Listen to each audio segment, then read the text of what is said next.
yakni az-zauj, az-zaujah, al-wali, al-hudur syahdaini, wasiqah.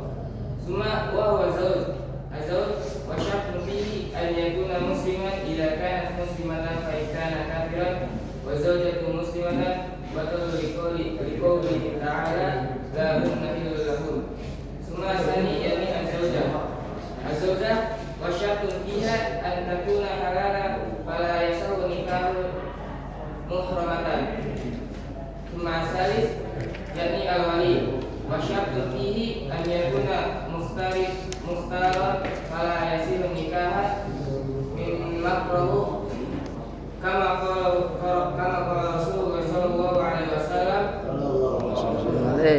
la nikahan illa bi waliyyin rawahu Ahmad wal arba'a. Ini wa syartun fihi ma islamu wa bulughu wa aqlu wa hurriyatu wa samu wa basaru wa nutqi wa ma'rifati bil lisani muta'aqidaini wa dawati wal ilmu ta'lim la yakun wa kullu aqu fil aqdi wa kullu ma'a yakuna syahidan lam yasiru li annahu muta'allima bil uqdi fala yakuna syahidan. Summa al-akhir yang yasigo wa hiya ijabu bi anna yaqula wali zawjatuka aw an taftuka binti fulana faqala nikahu wa qala zawjani bintuka faqala wali wa zawjatuka sa ma'afan atiku wa tanyakan. Jadi yang dimaksud arkan nikah ini, rukun-rukun nikah ini ada 5, yakni yang mempelai pria. Yang dimaksud mempelai pria di sini adalah calon suami yang memenuhi persyaratan sebagaimana disebutkan pula oleh Imam Zakaria Al-Ansari dalam kitabnya Fathul Wahhab Bisyarhil Manhaj, yakni wa syartun fi zauj hal wa ikhtiyara wa ta'yini wa ilmi bahil mar'atahu, yang artinya syarat calon suami ialah halal yang menikahi calon istri, yakni Islam dan bukan mahram, dan tidak terpaksa ditentukan dan tahu akan halal. Tentukan 6 persyaratan, yakni yang pertama ada Islam, yang kedua ada balik, yang ketiga ada bapak, berakal, empat ada merdeka, lelaki, dan tentunya adil. Dan yang terakhir di sini ada sigot. Sigot di sini meliputi ijab dan qabul yang diucapkan antara wali atau perwakilan dengan mempelai pria.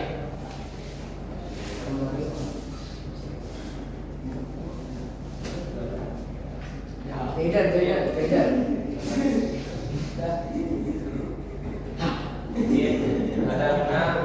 Ini dari kami, ini penjelasan dari kami. Mungkin ada interupsi atau tambahan atau mungkin kekurangan dari kami bisa kalian tambahkan, atau mungkin ada soal pertanyaan yang bisa kalian sampaikan. Ayo yang aktif, nanya, nambahin, bantah, bebas, ngomong aja. Ya betul, silakan.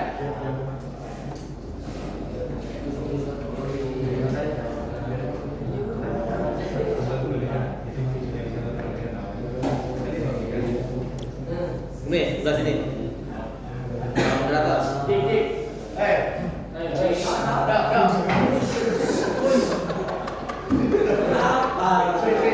Moderator yang mengendalikan, silakan. Anda punya hak.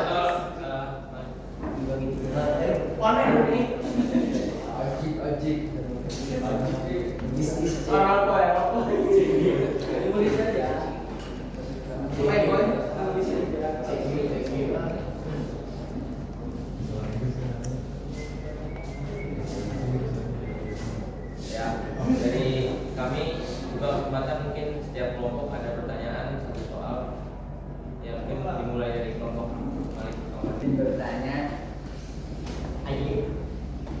Bagaimana jika salah satu rukun dari nikah tidak dikerjakan, apakah nikah itu masih bisa dilaksanakan? Terima kasih. Ya, Alhamdulillah pada pertanyaannya. Kemudian kita keep dulu pertanyaannya karena mungkin tadi Ridho mau ada pertanyaan juga. Silakan Ridho. Waalaikumsalam. Ini bertanya, ini semisal kalau kita lagi di tanah suci, tanah suci suci. Tanah suci. Tanah suci. Tanah suci. Nah, terus kita ingin melakukan hal intim. Tahu kan hal intim ya? Nah, tapi belum nikah belum apa-apa.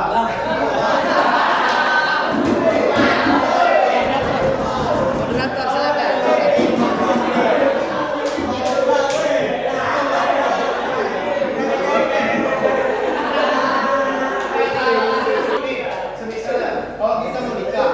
Misalnya, kalau kita mau nikah nih, misalnya, tapi kita udah nggak punya siapa-siapa lagi, yang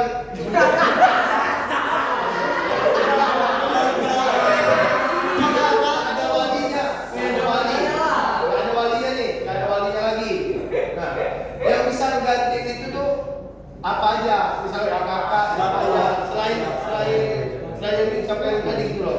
Laki-laki atau perempuan? Hubungannya apa? Ya, kita kan laki lah. Oh, laki-laki. Laki. Ngantin laki-laki nggak ada keluarganya gitu kan. Ya. Bagus pertanyaannya bagus.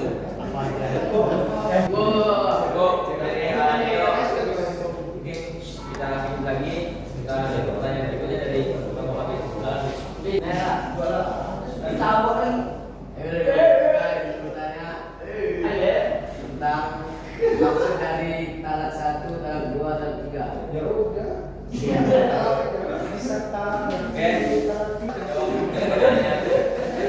Pertanyaannya nomor 1 mungkin izinkan berikan kami waktu untuk mencari jawabannya sebentar. Untuk memikirkan jawabannya dengan sebaik-baiknya.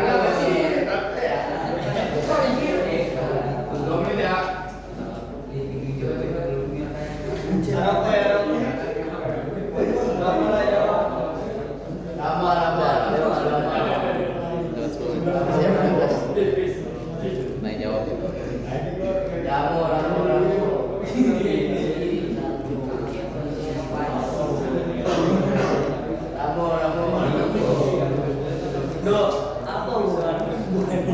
Enggak, tadi tuh gua main-main aja dulu nih.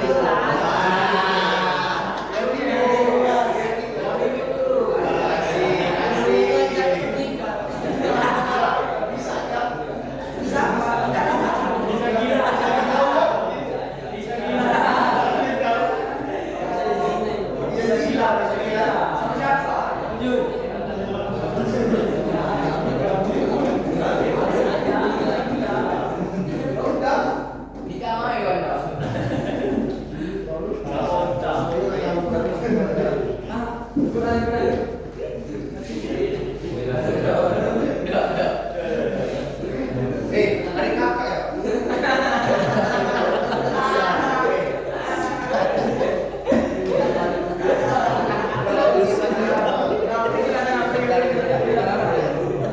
Mantap.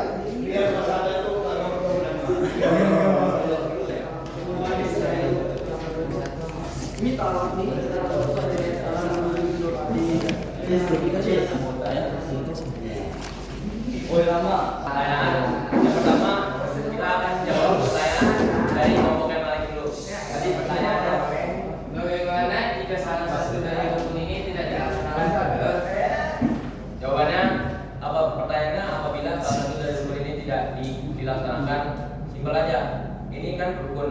Kalau misalkan kita berpikir dengan secara logika, kalau rukun itu satu aja nggak dikerjain, maka semuanya tidak sah. Kayak contohnya sholat, salah satu rukun sholat takbiratul ihram, kita nggak ngerjain takbiratul ihram atau kita nggak baca al-fatihah, sholatnya nggak sah. Sama ini juga, kalau misalkan salah satu rukunnya misalkan suaminya nggak ada, gimana mau nikah kalau suaminya nggak ada?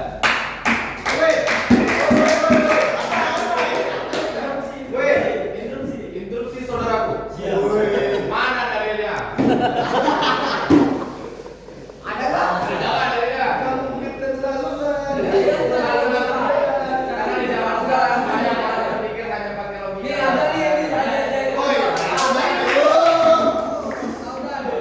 kasih aja. Apa? Moderator yang berhak untuk.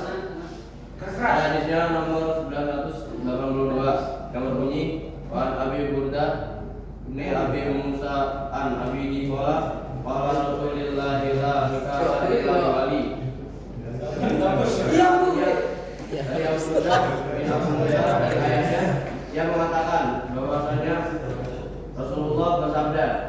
sah nikah kecuali dengan adanya wali. Wali itu termasuk salah satu rukun nikah. Jelas dok. Apa? Kan tadi minta dalil. Ya,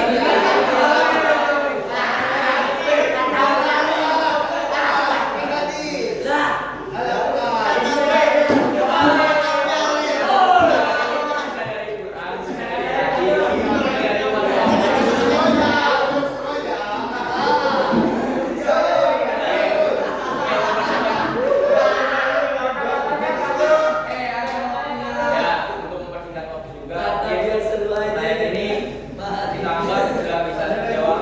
Kita anggap sudah bisa terjawab. Kita bakal lanjut ke pertanyaan kedua. Dari pertanyaan kedua tadi, jika kita mau nikah tapi nggak ada wali, siapa aja yang bisa gantiin walinya? Pertama kita tanya dulu, siapa yang mau nikah nggak ada walinya ini siapa? Cowoknya mulai pria atau ceweknya mulai wanita? Ditanya dong. Kan udah dibilang. Iya. Wanita.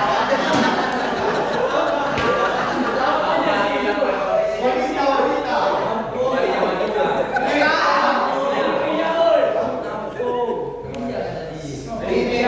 Wali pria atau wali wanita? Pria. Wali pria.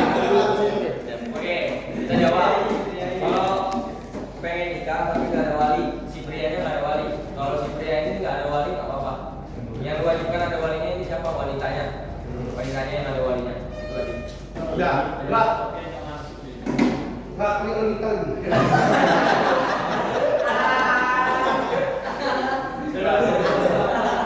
Nggak ada, mungkin ada instruksi atau ada tambahan? Ya siapa? Oke, karena nggak ada, mungkin tidak ada instruksi atau tidak ada tambahan, kita lanjut ke pertanyaan berikutnya dari kelompoknya Hafiz. Maksud dari talak 1, talak 2, dan talak 3. Mungkin ini agak di luar tema kita ya, karena pembahasan kita di sekitar mengiyakan nikah atau apa saja sebelum nikah. Mungkin tolong ini masuknya udah mungkin masih di sekitar nikah, tapi mungkin agak luar konteks. Ini masalah perceraian. Ya, ini masalah perceraian. Ya, kita tolak itu masalah perceraian. Jadi dibagi tolak 1, tolak 2, dan tolak 3. Jadi apabila cowoknya ini misalkan dia pengen cerai si wanitanya, si suaminya pengen cerai istrinya, saya tolak kamu, saya talak kamu 1 kali, maka itu menjadi talak 1, itu menjadi talak 1. Sekalipun itu dia bercanda, makanya masalah perceraian ini nggak boleh dibercanda-bercandain, karena sekali dibercandain itu pun sudah masuk talak 1. Ya, begitupun talak 2, talak 3, selanjutnya ketika sudah jatuh talak 3, ketika pun sudah jatuh talak 1, maka itu tidak boleh lagi tidur satu kasur atau tinggal serumah. Sampai selanjutnya talak 3, maka sudah cerai murni. Kalau mau nikah lagi, ya istrinya harus nikah sama orang lain dulu, baru mungkin cerai lagi sama orang lain itu, mungkin masa idahnya selesai baru boleh kembali lagi hidup lagi. Dan itu tidak boleh sengaja. Ya, dan itu tidak boleh sengaja. Izin bertanya. Kan tadi saudara bilang yang bisa talak tuh bercanda itu suami. Dan jika suaminya nggak mau menceraikan, tapi istrinya pengen menceraikan, gimana cara istri buat ini? Oh, ini yang baru. Bisa. Kalau sekarang kan ada ini, ada penggugat cerai, nanti ada sidangnya di Kementerian Agama. Ya, jadi Itu sih, aku. Jangan menceraikan kamu salah. Bagus juga. Kalau misalnya siap.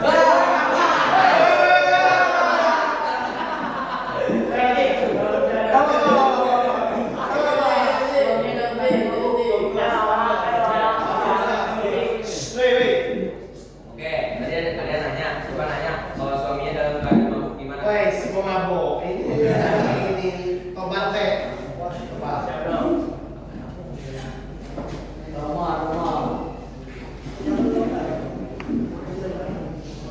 Jadi usul fikih ada itu kaidahnya.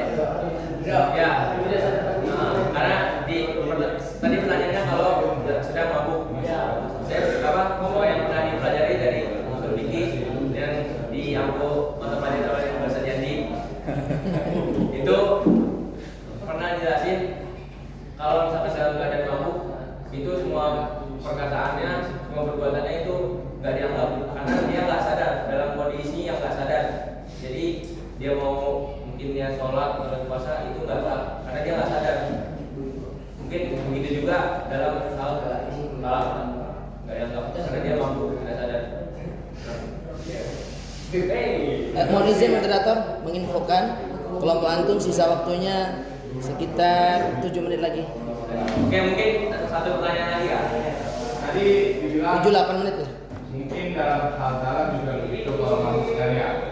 Nah itu sumbernya dari mana? Apa?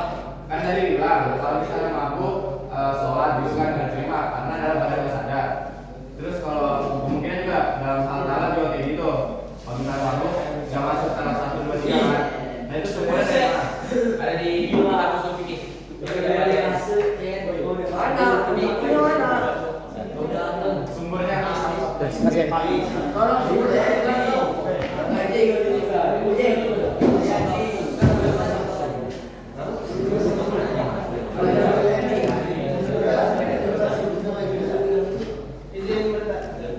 Mungkin buat berarti itu jangan lupa ya.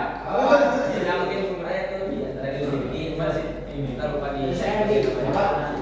mungkin itu kan sumbernya dari kitab usul fikih yang kita pelajari. ya. Cuma ya segala kesalahannya kita masih lupa itu ada di Dari mana mungkin? Mana buktinya? Kalau misalnya mungkin masih belum tahu kenapa bisa dijelasin kayak gitu. Kemungkinan tahu juga masuk kalau misalnya gini kan jelas. Karena kita dapat kayak gitu, terus kita berdakwah di luar, dijelasin ke masyarakat, salah tangkap misalnya di Indonesia. karena kita pakai logika. Kalau misalnya ada yang lebih lanjut mungkin bisa nanti datang di kelas fikih bisa jadi. Terakhir, kapan kita pakai logika? Nah, maaf tadi baik. Dari baik dulu ya, baik dulu. Apa hukumnya jika kontrak? Boleh. Jelaskan. Ya itu kontrak. Gak jelas sekolah. Dan sebutkan dalilnya.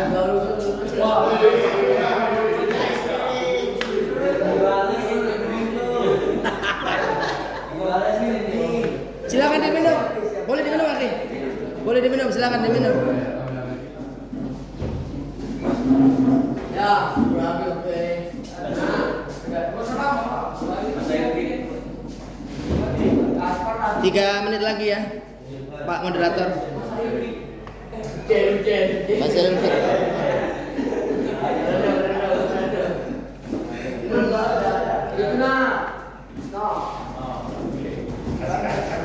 ya mungkin buat saya dari Faiz bisa belum bisa jawab karena ya Logika ya logika.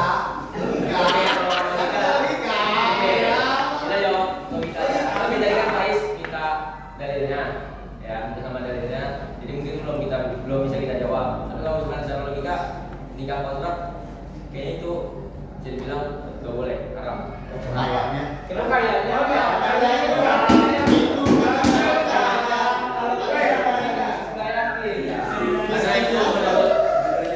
menurut pemahaman yang kita bisa pahami secara nikah kontrak itu hanya nikahnya sementara.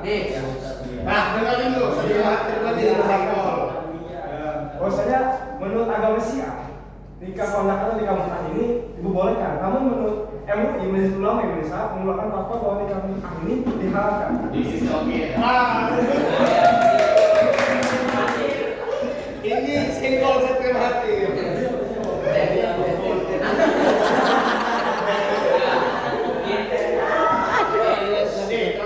Ya, dari kami. Iya, bagus. Udah, kalau saya mau saya boleh dikasih. Cukup. Iya, pas. Mungkin karena keterbatasan waktu dan kekurangan kita juga, mungkin segala kesalahan kita, mohon maaf.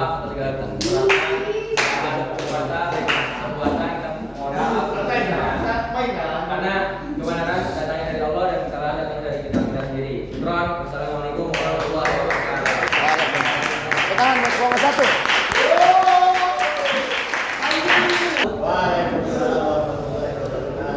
Dari diskusi tadi sangat bagus sekali ya, aktif. Yang penting ngomong aja dulu, gitu kan. Keliru dikit ya nggak apa-apa. Ya. Makanya cuma tetap di akhir nanti di akhir setiap diskusi, kalau misalkan ada hal-hal yang misalkan kurang tepat atau apalagi misalkan melenceng, tentu nanti kami akan arahkan, akan kami sampaikan.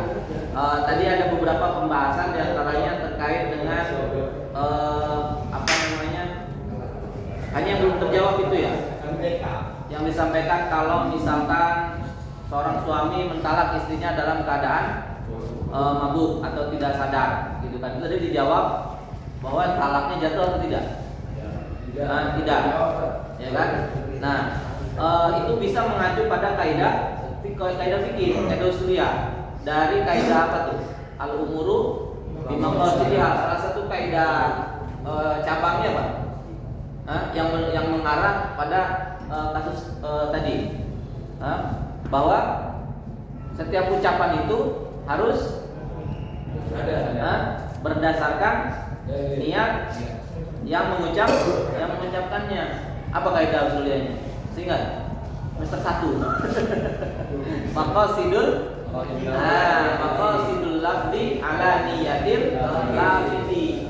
Itu kaidahnya. Ya, kaidah fikihnya itu. Karena orang mabuk itu tidak ada niat dia mengucapkan, sehingga kemudian apa yang diucapkannya tidak dianggap, gitu, tidak dianggap. Tadi dia mentalak atau dalam jual beli nggak sah. Kalau dalam keadaan mabuk, sama halnya dengan orang ego. Ya, orang ego misalkan, nih handphone gue jual 50.000 aja, tapi dia ego. Terus kamu temennya sebelahnya 50.000, oke deal. Pas dia bangun, HP gue mana? Kan tadi lu udah jual kedua 50.000. Kapan? Tadi. Pas lu tidur ego, nah itu nggak sah jualnya. Gitu ya, maqasidul lafzi ala niyatil lafzi. Ya, bagus-bagus dari pertanyaannya. Termasuk ada nikah mut'ah ya. Sebetulnya nikah mut'ah di luar arkan nikah ya temanya. Tapi kayaknya di masail itu nggak dimasukin tuh. Padahal bagus. Nikah mut'ah ini sebetulnya sih udah banyak debatable. Kenapa muncul lagi istilah, muncul lagi debatable? Karena ada orang yang masih melakukan hingga saat ini, gitu kan. Bahkan dulu ramai ada seorang tokoh publik gitu melakukan nikah mut'ah, dan praktiknya ini sampai sekarang di puncak masih ada. Jangan ke sana nanti kamu cari lagi. Nikah mut'ah itu betul ada, sama orang-orang sini, orang-orang sana, orang-orang Bogor itu. Dan yang melakukan kebanyakan orang-orang Arab, turis-turis yang ke sana. Dia nikah dia mut'ah, tapi 2-3 hari, seminggu, paling lama sebulan. Ya, jadi dibatasi. Nah itu di awal Islam itu diperbolehkan ketika para sahabat sedang berperang meninggalkan istri-istrinya. Rasulullah menghalalkan nikah mut'ah. Tapi kemudian mansuh, ya, hadis itu mansuh. Kemudian turun Nabi SAW menyampaikan dalam hadisnya, innallaha harramahu ila yaumil qiyamah. Itu dalilnya. Innallaha harramahu ila yaumil qiyamah. Allah mengharamkan nikah mut'ah itu sampai hari kiamat. Nah, dari situ udah nggak ada istilah, bukan debatable, gitu ya. Yang memunculkan itu kadang-kadang dengan dalil-dalil yang ngelantur, gitu ya, ngelantur. Bahkan beberapa tahun silam itu ada seorang guru besar di sebuah universitas Islam, gitu ya.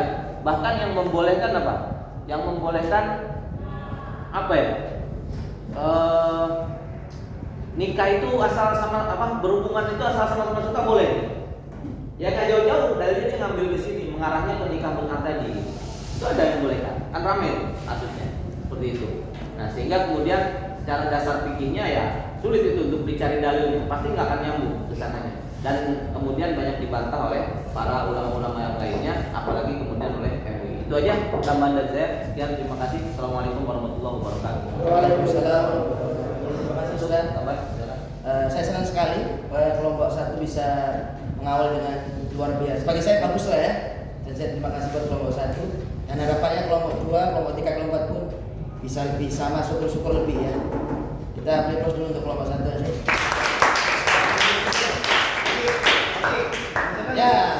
Itu dari saya. Yang kedua dari Ustaz adalah mudah-mudahan nanti ada perwakilan dari kelompok ini nanti yang akan mewakili di hari Kamis. Luar biasa. Minumannya bisa dibawa. Kita pindahkan Ustaz ya. Ya. Ke kelompok yang Sampai haus tuh dari kedua. Boleh Ustaz pause dulu untuk bagi-bagi minum di luar, airnya ada. Di luar tuh ada kardus. Sudah disiapkan, tinggal dibagi dulu. Silakan. Gantian kelompok dua enggak?